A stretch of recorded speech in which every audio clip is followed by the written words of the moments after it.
Hello friends, welcome to my YouTube channel. Today we will learn about pronouns and its types. So firstly we will understand the definition of pronouns. So what is a pronoun? तो pronoun की definition क्या होगा? A pronoun is a word that can be used instead of a noun. यानी कि pronoun वो word है that can be used, जिसे use कर सकते हैं इंस्टेड ऑफ अ नाउन, यानी कि एक नाउन की जगह. हम इस ये भी कह सकते हैं कि are the words that come at the place of noun. यानी कि वो वर्ड जो नाउन की जगह आते हैं या नाउन की जगह रिप्लेस होते हैं वे भी क्या बोले जाते हैं? प्रोनाउन बोले जाते हैं. जस्ट लाइक एग्जांपल देखिए, look here, Veena arrived late, Veena had a headache. तो अब यहाँ देखिए, Veena we in the first sentence we used Veena, again we used Veena. तो अब ये वीना है, वीना अराइव्ड लेट. अब वीना की जगह हम किसको रिप्लेस कर सकते हैं? शी को. यानी कि शी किसके लिए आया है? वीना के लिए. Veena is a noun, Veena noun है. अब जो नाउन को वर्ड रिप्लेस करेगा दैट इज द प्रोनाउन, तो उसको क्या बोलेंगे हम? प्रोनाउन. तो यानी कि जो वर्ड नाउन की जगह आते हैं दैट आर द प्रोनाउंस. अब नेक्स्ट अब इसका पढ़ते हैं टाइप्स ऑफ प्रोनाउन, कि प्रोनाउंस के क्या क्या टाइप्स होते हैं. Pronouns can be of different types, यानी कि प्रोनाउंस कई तरह के हो सकते हैं.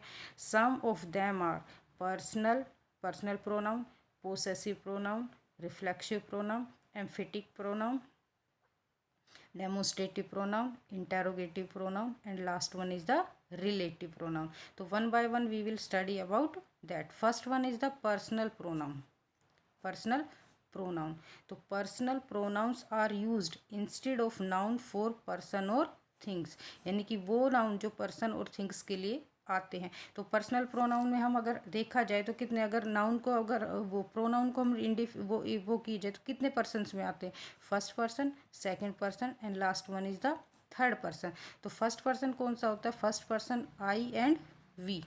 Only I and we comes in the first person. और इनकी जितनी भी फॉर्म्स होती है just like my, me, all comes in the this in the first person.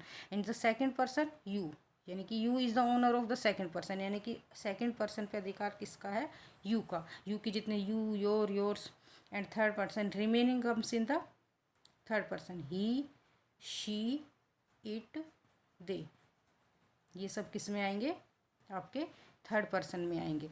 तो फर्स्ट पर्सन यानी कि जो बोल रहा है, सेकंड पर्सन जिससे बोल रहा है, and third person about whom is the speaking. First person is the speaker, to the second one is to whom the speaking, and third one is the about whom the speaker is speaking, यानी जिसके बारे में बोल रहा है that comes in the third person. अब example देखिए personal pronoun. तो my uncle lives in the USA. अब माई अंकल को replace, my uncle is the noun uncle, तो माई अंकल की जगह हमने किसको रिप्लेस कर दिया है? He lives in the USA. It is a big, it is a tall building. तो इट यानी बिल्डिंग के लिए है. अब ऊपर ही कहा गया personal pronoun are used instead of nouns for persons और थिंग्स, यानी जो पर्सन्स के लिए आती है और थिंग्स के लिए आती है. तो अब इसमें फर्स्ट वाले में क्या है कि he lives in the USA, यानी कि जो उसके अंकल है वो कहाँ रहते हैं? USA में. He is the pronoun. It is also pronoun. It is a tall building. They are wealthy and famous, यानी कि वो कहा गया कि भाई वो वेल्दी भी है और फेमस भी है. तो they is the third person. It is also third person. He is the also third person.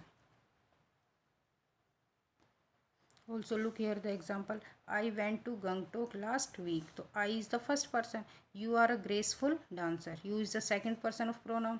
He designed a new game. So he is the third person. They is also third person. They want your address. So first person, second person, third person, and last one is also in the third person. The next one is the personal pronoun it. The personal pronoun it is use. जो it है इसको कहाँ कहाँ use करते हैं? For things without life, यानी non living things, for animals और for baby we can also use it. I had a blue cap, I lost it. तो it comes for the blue cap, यानी कि it किसके लिए आया है? Non living things के लिए. The cat jumped down, it landed on a dustbin, यानी जंप्ड डाउन यानी कि नीचे की तरफ कूदी, and it landed on a dustbin, और किसके ऊपर लैंड किया उसने, डस्टबिन। तो इट किसके लिए आया, it comes for the cat. In the first and last one, the baby is thirsty, I gave it a glass of water. तो it comes for baby. तो first one is the non for non living things, second one for animal, and last one for baby. As an empty subject, हाँ empty subject में भी हम क्या use कर देते हैं, it. Just like it is 10 o'clock, it is Monday, तो time के लिए हमने क्या कर दिया, it word. It is hot, it is sunny, weather के लिए यूज़ कर दिया हमने इट को। It boils at 40 degree Celsius, it is 80 kilometre from here to Pune. तो यानी कि जिसमें कोई सब्जेक्ट ना हो, एम्प्टी सब्जेक्ट हो, here we can also use it as subject. Next one is the possessive pronoun. Possessive pronoun show possession, यानी कि जो पोसेशन शो करते, we use them to show the relationship between people and object, यानी people और object के बीच में relation show, यानी पोसेशन क्या होता है, अधिकार जताने वाले वर्ड। जैसे इज़ दिस पेन योर्स, क्या ये पेन तुम्हारा है।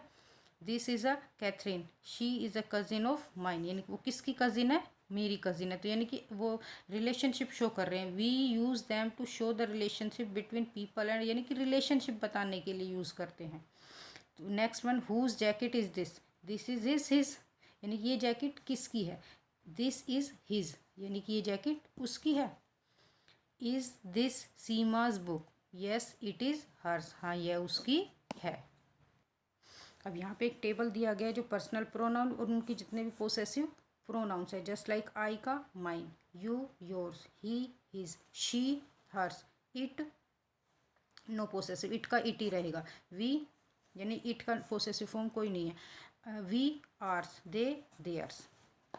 Next one is the reflexive pronoun.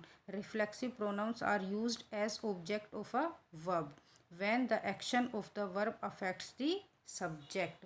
Reflexive pronoun object के रूप में आते ऑफ द वर्ब, यानी वर्ब के ऑब्जेक्ट के रूप में आते when the action of the verb affects the subject, यानी जो वर्ब का जो एक्शन है वो किसको अफेक्ट कर रहा है, सब्जेक्ट को अफेक्ट कर रहा है। The subject and the object refer to the same person और द थिंग, यानी जो सब्जेक्ट और ऑब्जेक्ट दोनों सेम चीज़ को क्या कर रहे हैं, रेफर कर रहे हैं। तो अभी आप एग्जाम्पल के थ्रू बेटर समझ सकते हो। They hurt themselves, he blamed himself, they hurt themself, यानी कि जो हर्ट है, किसको हर्ट है, वो दोनों किसको रेफर कर रहे हैं, सब्जेक्ट और ऑब्जेक्ट दोनों सेम पर्सन को रोक जाए। दे हर्ट देमसेल्फ, उन्होंने खुद को ही चोट पहुंचाई। ही ब्लेम्ड हिमसेल्फ, उसने खुद को ही आरोपित किया, खुद के ऊपर ही आरोप लगाए, यानी कि सब्जेक्ट और ऑब्जेक्ट दोनों सेम पर्सन को या सेम थिंग को क्या कर रहे हैं, इंडिकेट कर रहे हैं। Next one is the emphatic pronouns. Emphatic pronouns are used to emphasis the subject of the sentence, यानी कि ये कहा गया है कि एम्फेटिक प्रोनाउंस है वो यूज़ किए जाते हैं सब्जेक्ट के ज़्यादा जोर डालने के लिए। जैसे आई माई सेल्फ डिड इट, यानी कि वो कह रहा है कि मैंने खुद इसे किया है। आई माई सेल्फ, मैंने इसे खुद किया है। टिया हर सेल्फ मेड दी वेज, टिया ने खुद से वेज बनाई, यानी कि जो सब्जेक्ट है वो उस यानी ज़्यादा उस पर वो किया जा रहा, यानी एम्फेसिस कर रहा है। Next one, demonstrative pronoun. Demonstrative pronouns, a demonstrative pronouns point to the noun to which it refer, यानी डेमोन्स्ट्रेटिव प्रोनाउन उस नाउन को रेफर कर रहा है जिसको वो रेफर कर रहा है।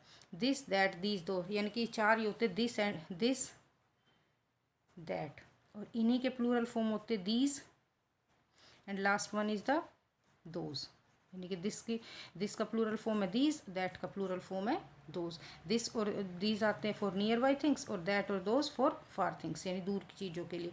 Just like this is my book and that is yours, यानी कि ये मेरी किताब है वो तुम्हारी है, यानी कि दिस यानी कि नियर के लिए, that this is my book, ये मेरी बुक है और वो तुम्हारी है। Those are new cars, these are old cars, यानी वो जो दूर किए हैं उनके लिए तो कहा कि वो तो कैसी है, नई कार है, और ये वाली पुरानी कार है। Next one is the interrogative pronoun. Interrogative pronouns are use to ask question, यानी क्वेश्चन उससे पता चल रहा है नेम से इंटेरोगेटिव प्रोनाउन। तो इंटेरोगेटिव प्रोनाउन कौन से होते हैं, जो क्वेश्चन पुटअप करने के लिए यूज़ किए जाते हैं। Just like who is your favourite singer, यानी कि तुम्हारा फेवरेट सिंगर कौन है, तो what is the pronoun in this, who. What has happen to you, तुम्हारे यानी कि वट हैज़ हैपन, क्या हुआ तुम्हारे साथ, तो what is the pronoun. Which of them is at fault, यानी गलती में कौन है दोनों में से, तो which is the pronoun. In just like whose are these files, ये फाइलें किसकी है, तो whose is the pronoun. Whom do you want to see, तुम किसे देखना चाहते हो, this is the pronoun. And next one is the interrogative pronoun and interrogative adjective. अब नेक्स्ट ये डिफाइन किया गया, the word what, which and whose can be used as interrogative pronoun as well as interrogative adjective, यानी दोनों तरीके से use किया जा सकता है. वट, विच एंड हुज, उनको इंटेरोगेटिव प्रोनाउन के रूप में भी यूज़ किया जा सकता है, इंटेरोगेटिव एडजेक्टिव के रूप में we can also use them.